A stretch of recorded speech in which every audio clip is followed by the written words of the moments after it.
ত্রিপুরায় ভয়াবহ বন্যা পরিস্থিতির কারণে হঠাৎ করেই বাঁধ খুলে দিয়েছে ভারত। এর ফলে বাংলাদেশের ফেনী, নোয়াখালী সহ বেশ কয়েকটি জেলা ভয়াবহ বন্যায় একেবারে তলিয়ে গেছে।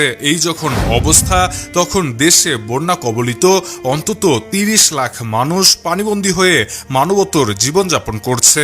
বৈরী আবহাওয়া ও ভারত থেকে আসা ঢলে দক্ষিণাঞ্চলের অন্তত ১২টি নদীর পানি বিপদসীমার উপর দিয়ে প্রবাহিত হচ্ছে।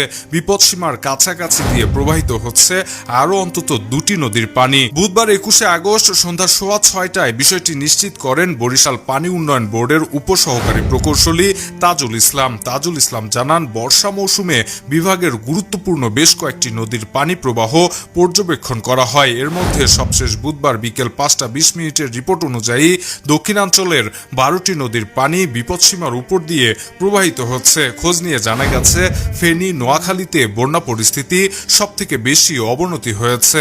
হঠাৎ করে আসা এই বন্যায় শুধুমাত্র ফেনী এবং নোয়াখালীতেই অন্তত ২৫ লাখেরও বেশি মানুষ পানিবন্দী হয়ে পড়েছে।